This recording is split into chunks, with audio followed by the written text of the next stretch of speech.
Students, welcome back to my channel Rachna's creation. कच्ची से कलम तक मैं हूँ रचना और आज 6 to 12 एनसीईआरटी 2 ऑथेंटिक किताब 20 साल के बैक ईयर क्वेश्चन किसी भी प्रारंभिक परीक्षा में पूछे जाने वाले और नए क्वेश्चन आपके लिए क्या बन सकते हैं, इसको कवर करने का आज हमारा कौन कौन सा टॉपिक है। प्री के एग्जाम की टेस्ट सीरीज नंबर है आज 19। इससे पहले हम 18 टेस्ट सीरीज कर चुके हैं और आज 100 क्वेश्चन की टेस्ट सीरीज का टॉपिक क्या है पहले मैं आपको वो बता दूं, फिर हम टेस्ट शुरू करेंगे। और जो लोग रिवीजन कर रहे हैं प्री के एग्जाम के लिए, उनको मैं बता दूं कि अगर इन टेस्ट सीरीज से आप जुड़े रहते हैं तो आपको किसी भी बुक को, किसी भी एनसीईआरटी को या बैक ईयर क्वेश्चन को अलग से रिवीजन करने की जरूरत नहीं है। पूरा जीएस आपका इन टेस्ट सीरीज के थ्रू रिवीजन हो जाएगा। तो प्लीज इन टेस्ट सीरीज से जुड़े रहिए। तो चलिए मैं बताती हूँ आज के टॉपिक्स। आज है प्राचीन भारत का टॉपिक है सिंधु घाटी सभ्यता। मिडाइवल हिस्ट्री यानी मध्यकालीन भारत का टॉपिक है तुगलक वंश। मॉडर्न हिस्ट्री में हम इंडियन नेशनल मूवमेंट क्रमवार रूप से कर रहे हैं। तो अभी तक हमने भारत छोड़ो आंदोलन तक कर लिया है, आज हम उसके आगे करेंगे। पॉलिटी यानी राजव्यवस्था में आज का टॉपिक है आपातकालीन उपबंध से रिलेटेड सारे क्वेश्चंस जो किसी भी प्रारंभिक परीक्षा के लिए आपके इंपॉर्टेंट हो सकता है। इकोनॉमिक्स के लिए है मानव विकास। इंडियन ज्योग्राफी यानी भारत के भूगोल का टॉपिक है उद्योग। वर्ल्ड ज्योग्राफी यानी विश्व भूगोल का टॉपिक है पूरा आर्थिक भूगोल। पर्यावरण यानी इन्वायरमेंट का टॉपिक है वन एवं वन्य जीव। और विज्ञान में आज कर रहे हैं भौतिकी विज्ञान से क्वेश्चंस। तो अगर आप किसी भी तरह की प्रारंभिक परीक्षा की तैयारी कर रहे हो और अभी तक इन टेस्ट सीरीज से नहीं जुड़े हैं तो सारी टेस्ट सीरीज की लिंक नीचे डिस्क्रिप्शन बॉक्स में दी गई है। सारी प्री की क्लासेस की लिंक भी दी हुई है, गाइडलाइन की लिंक दी हुई, आप उस पर क्लिक करके देख सकते हैं। और चैनल के सब्सक्राइब बटन को क्लिक कर लीजिए ताकि रोज फ्री ऑफ कॉस्ट सारे टेस्ट सीरीज और क्लासेस से आपको free of cost video update मिल सके। तो चलिए शुरू करते हैं आज की टेस्ट सीरीज के ये topic 100 question of prelims exam. किसी भी तरह के प्रारंभिक परीक्षा के लिए अगर तैयारी कर रहे हैं तो जरूर देखिए। पहले शुरू करते हैं इन्वायरमेंट से। तो इन्वायरमेंट का पहला क्वेश्चन है सदाबहार वन भारत में कहाँ पाए जाते हैं। सदाबहार वन भारत में पश्चिमी घाट में पाए जाते हैं, बहुत बार पूछा गया है क्वेश्चन। अधिकतम पादप विविधता, जैसे कि जैव विविधता होती है उसी तरह से क्वेश्चन है, भारत में सबसे ज्यादा अधिकतम पादप विविधता किस तरह के वनों में पाए जाते हैं, तो वो उसका आंसर है उष्ण कटिबंधीय सदाबहार वन में अधिकतम पादप विविधता पाई जाती है। तीसरा क्वेश्चन, पेड़ पौधे और जंतु की सर्वाधिक विविधता यानी दोनों की सर्वाधिक विविधता कहाँ पाई जाती है, किस तरह के वन में, तो उष्ण कटिबंधीय आर्द्र वन में पाई जाती है। बहुत इंपॉर्टेंट क्वेश्चन है आप लोग के लिए, प्री के लिए।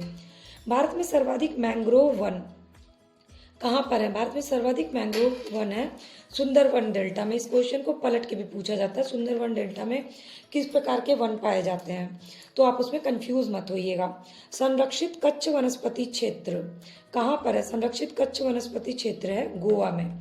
ये लेटेस्ट क्वेश्चन है आप लोगों के लिए। मैंग्रोव, सदापर्णी और पर्णपाती तीनों प्रकार के वन का संयोजन कहाँ मिलता है, तो इसका आंसर है अंडमान निकोबार में तीनों प्रकार के वन का संयोजन मिलता है। पृथ्वी ग्रह का फेफड़ा किसे कहा जाता है, पृथ्वी ग्रह का फेफड़ा कहा जाता है अमेजन वर्षा वन को। ये प्री के लिए इंपॉर्टेंट क्वेश्चन है। पग मार्क तकनीक का प्रयोग किस लिए किया जाता है, पग मार्क तकनीक का प्रयोग किया जाता है वन्य जंतुओं की संख्या का आकलन करने के लिए। किस राज्य में सर्वप्रथम मुख्यमंत्री जन वन योजना लागू की गई, सबसे पहले झारखंड राज्य में 2015 में मुख्यमंत्री जन वन योजना लागू की गई।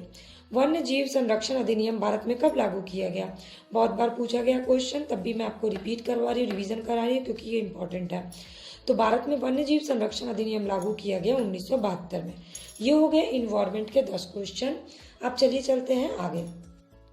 अब करते हैं पॉलिटी, और पॉलिटी में आज का टॉपिक है आपातकालीन उपबंध। संविधान में कितने तरह के आपातकालीन उपबंध की चर्चा की गई है, संविधान में 3 प्रकार के आपातकालीन प्रावधान किए गए हैं। राष्ट्रीय आपातकाल 352 में राज्यों में संवैधानिक तंत्र की विफलता पर राष्ट्रपति शासन, और अनुच्छेद 360 के तहत वित्तीय आपातकाल। राष्ट्रपति राष्ट्रीय आपातकाल की घोषणा करता है किस आर्टिकल के तहत, तो राष्ट्रपति राष्ट्रीय आपातकाल की घोषणा करता है अनुच्छेद 352 के तहत। और किस किस कंडीशन में, तो हथियारबंद विरोध हो, बाह्य आक्रमण हो, युद्ध के आधार पर, इन्हीं सब कारणों से राष्ट्रीय आपात की घोषणा की जाती है, जिससे बहुत बार क्वेश्चन पूछा है। यानी किसी भी प्रकार के आंतरिक शांति को अगर खतरा हो तो। राष्ट्रीय आपातकाल के समय निलंबित नहीं होते कौन से आर्टिकल्स? तो राष्ट्रीय आपातकाल के समय अनुच्छेद 19 और 20 को निलंबित नहीं किया जा सकता है। ये क्वेश्चन चूंकि कई बार पूछा गया है लेकिन स्टूडेंट्स अक्सर कंफ्यूज हो जाते हैं, इसलिए मैंने आपको इसको रिवीजन करा दिया। तो इसके बाद है किसकी सलाह पे राज्य में राष्ट्रपति शासन लागू होता है? तो राज्यपाल की सलाह पे अनुच्छेद 356 के तहत राज्य में राष्ट्रपति शासन लागू होता है। संकट काल की घोषणा अनुमोदन की अवधि, इसका आंसर है 1 माह। संसद द्वारा संकट काल की घोषणा का अनुमोदन कितनी अवधि के अंतराल में होना चाहिए? तो कम से कम 1 माह के अंतराल में होना चाहिए। ये क्वेश्चन आपके लिए इस बार के लिए इंपॉर्टेंट है। राष्ट्रपति का आपातकालीन अधिकार एक धोखा है संविधान के साथ, ये स्टेटमेंट किसका है? ये स्टेटमेंट है के.एम. नाम्बियार का। के.एम. नाम्बियार ने संविधान में उल्लेखित राज्यों में राष्ट्रपति शासन संबंधी प्रावधान का विरोध किया और कहा कि राष्ट्रपति का आपातकालीन अधिकार संविधान के साथ धोखा है। किस अनुच्छेद का उपयोग अभी तक नहीं किया गया है? संविधान के अनुच्छेद 360 यानी वित्तीय आपातकाल की उद्घोषणा अभी तक नहीं हुई है। राष्ट्रीय आपातकाल में लोकसभा की अवधि कितनी बार की जा सकती है? तो 1 वर्ष। तो ये जो है ये क्वेश्चन जो है राष्ट्रीय, ये आपके लिए इम्पोर्टेंट है। राष्ट्रीय आपातकाल में लोकसभा की अवधि आपातकाल की समाप्ति तक बढ़ाई जा सकती है, लेकिन एक समय में केवल 1 वर्ष के लिए ही बढ़ाई जा सकती है, इसलिए आंसर याद रखिए 1 वर्ष। राष्ट्रपति शासन अधिकतम लगाया जा सकता है? राष्ट्रपति शासन अधिकतम लगाया जा सकता है 3 वर्ष के लिए। आपातकाल में किसी राज्य विधानसभा की अवधि, आपातकाल में किसी राज्य विधानसभा की अवधि बढ़ाई जा सकती है? संसद के द्वारा बढ़ाई जा सकती है आर्टिकल 172 के तहत। तो ये 10 क्वेश्चन के थ्रू मैंने आपको कुछ नए और पुराने क्वेश्चंस भी बता दिए। अब हम करते हैं इकोनॉमिक्स। इकोनॉमिक्स में आज का टॉपिक है मानव विकास। माँ एक कार्यक्रम है, किस मंत्रालय द्वारा शुरू किया गया है? माँ कार्यक्रम शुरू किया गया स्वास्थ्य एवं परिवार कल्याण मंत्रालय द्वारा। ये क्वेश्चन पूछा गया है, अब आगे आपके लिए इंपॉर्टेंट हो सकता है। माँ कार्यक्रम किस चीज से संबंधित है? ये राष्ट्रव्यापी स्तनपान कार्यक्रम है, MAA, मदर्स एब्सोल्यूट अफेक्शन कार्यक्रम का फुल फॉर्म है। मानव विकास सूचकांक में सम्मिलित होते हैं कौन कौन से? मानव विकास सूचकांक में संयुक्त सूचकांक है जीवन प्रत्याशा, शैक्षिक उपलब्धि, प्रति व्यक्ति सकल घरेलू उत्पाद, ये 3 चीज को मिलाकर के मानव विकास सूचकांक बनता है। UNO मानव विकास सूचकांक, संयुक्त राष्ट्र मानव विकास सूचकांक किसके द्वारा विकसित किया गया? इनका नाम है महबूब उल हक, पाकिस्तानी अर्थशास्त्री है, महबूब उल हक के निर्देशन में किया गया। मानव विकास सूचकांक का आधार क्या है? मानव विकास सूचकांक का आधार है स्वास्थ्य, शिक्षा और जीवन प्रत्याशा। कई बार पूछा गया है ये क्वेश्चन, इसलिए मैंने रिवीजन करवा दिया ये क्वेश्चन का।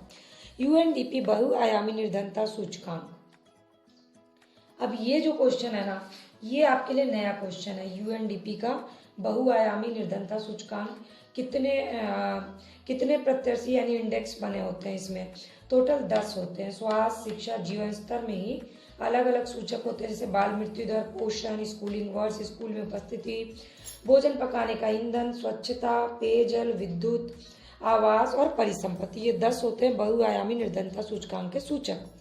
मानव निर्धनता सूचकांक किस वर्ष की मानव विकास रिपोर्ट में प्रस्तुत की गई? ये की गई थी 1997 में UNDP द्वारा। सकल राष्ट्रीय सुख को प्रगति का सूचक कौन सा देश माना? सबसे पहले तो ये है भूटान, ये अपने प्रगति का सूचक मानता है, यानी इसको बोलते हैं खुशी सूचकांक। मानव विकास प्रतिवेदन का प्रकाशन करने वाला प्रथम राज्य भारत का मध्य प्रदेश, कई बार पूछा गया क्वेश्चन। मानव विकास सूचकांक सर्वाधिक है केरल में। GHI का फुल फॉर्म क्या है? GHI का फुल फॉर्म है वैश्विक भूखमरी सूचकांक। तो ये हो गया आपके मानव विकास से रिलेटेड इंपॉर्टेंट क्वेश्चन किसी भी प्रारंभिक परीक्षा के लिए। अब अभी तक आपने ये वीडियो देखा है तो प्लीज वीडियो के नीचे लाइक बटन को प्रेस करिए, चैनल के सब्सक्राइब बटन को क्लिक कर लीजिए अगर अभी तक सब्सक्राइब नहीं किया है तो, बेल आइकन को प्रेस कर लीजिए। कमेंट सेक्शन में जाके अपने क्वेश्चन, अपने डाउट मुझसे जरूर शेयर करिए और अपने फ्रेंड्स से इसको वीडियो को शेयर जरूर करिएगा। तो चलिए अब बढ़ते हैं आगे। तो इकोनॉमिक्स इंडियन ज्योग्राफी में आज का टॉपिक है उद्योग, भारत के उद्योग। स्टेनलेस स्टील बनाने के लिए क्या प्रयोग में लाया जाता है? स्टेनलेस स्टील बनाने में प्रयोग लाया जाता है क्रोमियम और निकेल का। टिस्को कहाँ अवस्थित है? टिस्को जो है ये जमशेदपुर यानी टाटा में स्थित है। टिस्को यानी Tata iron and steel company limited. ये अक्सर प्री में क्वेश्चन पूछा जाता है। 1907 में इसकी स्थापना हुई थी। बोकारो इस्पात संयंत्र का निर्माण किसके सहयोग से हुआ? तो बोकारो इस्पात संयंत्र का निर्माण सोवियत संघ के सहयोग से हुआ था 1964 में। इस्पात कारखाने स्वतंत्रता के बाद कहाँ कहाँ बने? स्वतंत्रता के बाद इस्पात कारखाने भिलाई, दुर्गापुर और राउरकेला में। स्वतंत्रता के बाद भारत की द्वितीय पंचवर्षीय योजना में भारी एवं आधारभूत उद्योग पर विशेष बल दिया गया और इसी के अंतर्गत राउरकेला उड़ीसा में, भिलाई छत्तीसगढ़ में, दुर्गापुर पश्चिम बंगाल में इस्पात संयंत्रों की स्थापना जर्मनी, सोवियत संघ और ब्रिटेन के सहयोग से की गई। कोरबा किस लिए प्रसिद्ध है? कोरबा छत्तीसगढ़ का एक स्थल है जो कि एल्युमिनियम उद्योग के लिए प्रसिद्ध है।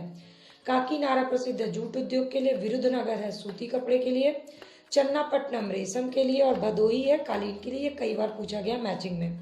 भारत का प्राचीनतम उद्योग कौन सा था? भारत का प्राचीनतम उद्योग सूती वस्त्र का उद्योग। चुनार और बिहार का डालमिया नगर किस लिए प्रसिद्ध है? ये दोनों है, यहाँ पर है सीमेंट का उद्योग है। भारत में रबड़ का उद्योग स्थित है कहाँ? पंजिम में। ये इस बार के लिए इंपॉर्टेंट क्वेश्चन है। भारत का प्रथम उर्वरक संयंत्र कहाँ स्थापित किया गया? भारत का प्रथम उर्वरक संयंत्र स्थापित किया गया बिहार के सिंदरी में। और ये जो क्वेश्चन है ये बीपीएससी के लिए इंपॉर्टेंट है। तो ये 1951 में बिहार के सिंदरी में स्थापित किया गया। इसके बाद नांगल पंजाब में स्थापना की गई थी। वर्ल्ड ज्योग्राफी में आज आर्थिक भूगोल। शंकर धान की खेती लोकप्रिय है कहाँ पर? शंकर धान की खेती लोकप्रिय है चीन में। विश्व का धान जीन बैंक कहाँ स्थित है? विश्व का धान जीन बैंक स्थित है फिलीपींस में। रोबास्टा क्या है? रोबास्टा एक तरह की कॉफी की प्रजाति है। साओ पालो पठार पे क्या चीज की खेती के लिए प्रसिद्ध है? प्रेरी मैदान किस चीज की खेती के लिए प्रसिद्ध है? तो साओ पालो पठार पे होती है कवा की खेती और प्रेरी मैदान में होती है गेहूं की खेती। ये क्वेश्चन पूछा गया है। एले क्या है? ये भी क्वेश्चन पूछा गया है। मैं आपको नया लिंक क्वेश्चन बता रही हूँ। एले जो है एक तरह की फसल प्रणाली है। तो एले जो है वो एक तरह की फसल प्रणाली है और ये आपके लिए इस बार इंपॉर्टेंट है। चेना, झूमिंग, मिल्पा। चेना, झूमिंग और मिल्पा ये चलवासी कृषि के प्रकार हैं। एजोला एनाबीना जैव उर्वरक का प्रयोग किसकी खेती में किया जाता है? ये एक जैव उर्वरक है एजोला, जिससे कई बार क्वेश्चन पूछा गया। इसका उपयोग किया जाता है धान की फसल की खेती में। अल्फाल्फा क्या है? अल्फाल्फा जो है ये एक प्रकार का घास है, बेसिकली एक मटर की प्रजाति है जिसको घास भी कहा जाता है। पोटजोल क्या है? पोटजोल जो है ये मिट्टी का प्रकार है।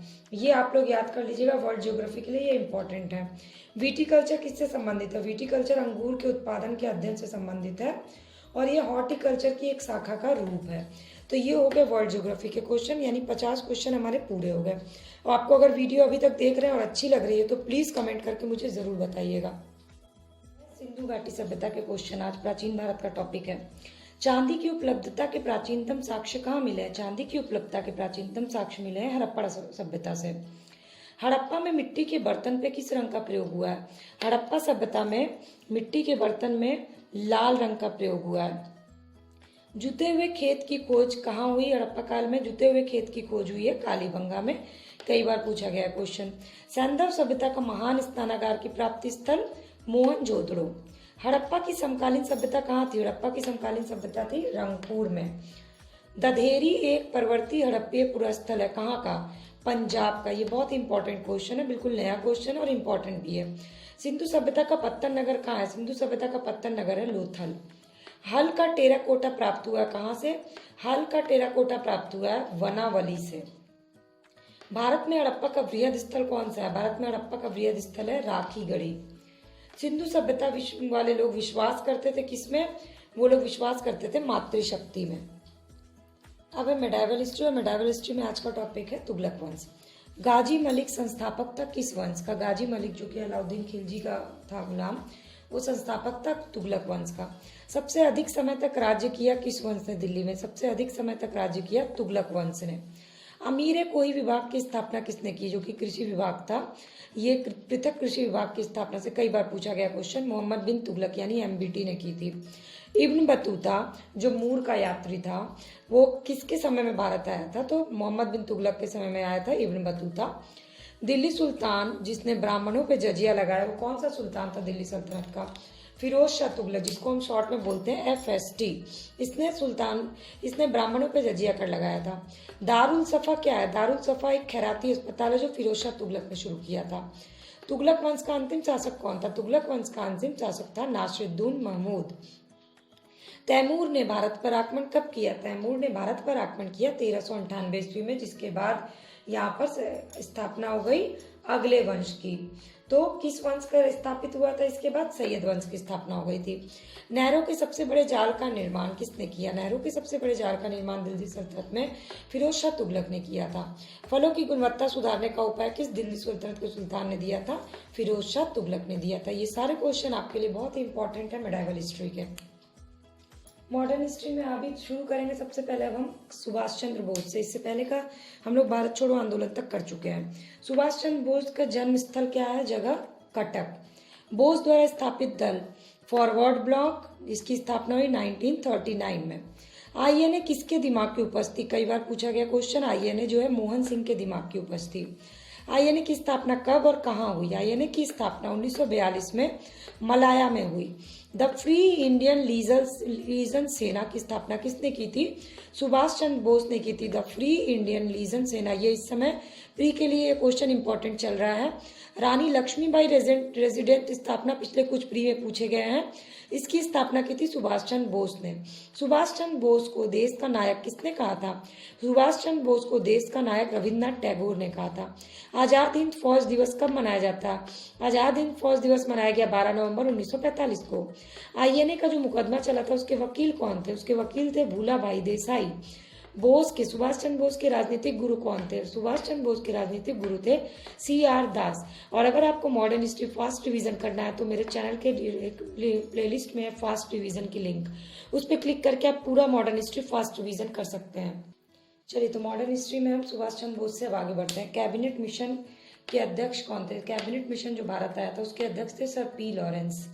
भारत में त्रिस्तरीय शासन व्यवस्था का प्रस्ताव किसने दिया? भारत में त्रिस्तरीय शासन व्यवस्था का प्रस्ताव दिया कैबिनेट मिशन ने।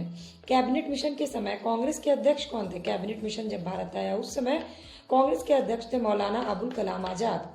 संविधान सभा का विचार कब प्रस्तुत हुआ था? संविधान सभा का प्रथम विचार प्रस्तुत हुआ 1936 में कांग्रेस पार्टी द्वारा।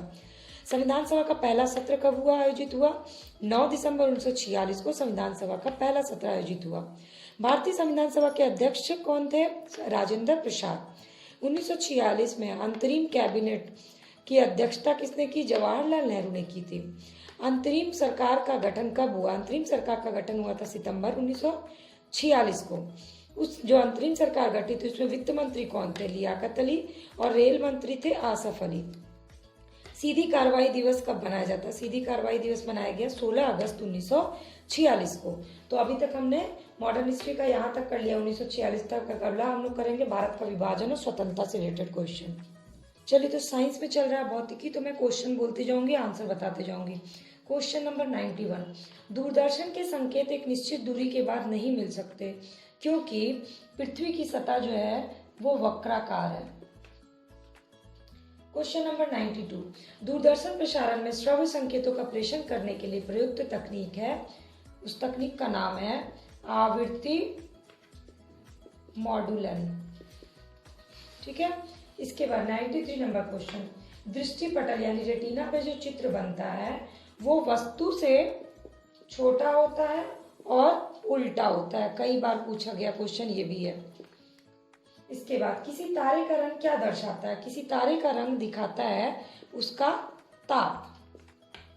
95 नंबर क्वेश्चन, तो फिजिक्स कर रहे हैं हम लोग तो इसलिए मैं क्वेश्चन आंसर के थ्रू बताते जा रही हूँ। आकाश का रंग नीला रंग का कारण क्या होता है? आकाश का नीले रंग का कारण होता है प्रकाश का प्रकीर्णन। ये अभी इधर लेटेस्ट जो क्वेश्चन पूछे जा रहे हैं ना फिजिक्स से, वही मैं आपको बता रही हूँ। अस्त होते समय सूर्य लाल दिखाई देता है, क्यों? प्रकीर्णन के कारण। 97 नंबर क्वेश्चन, प्रसारी विश्व की संकल्पना आधारित है किस पे?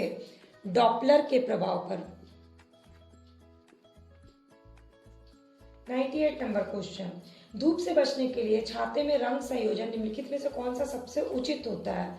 ऊपर उजला हो और नीचे काला हो।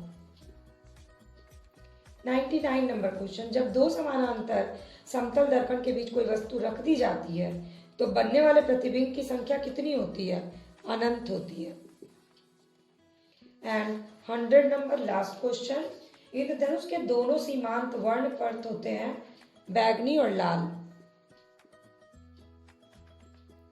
तो ये हो गए आज के 100 क्वेश्चन के सीरीज पूरे। अच्छी लगी होगी ये क्वेश्चन सीरीज तो लाइक, कमेंट और शेयर करना मत भूलिएगा, और चैनल के सब्सक्राइब बटन को क्लिक कर लीजिए ताकि रोज की वीडियो अपडेट आपको फ्री ऑफ कॉस्ट मिले।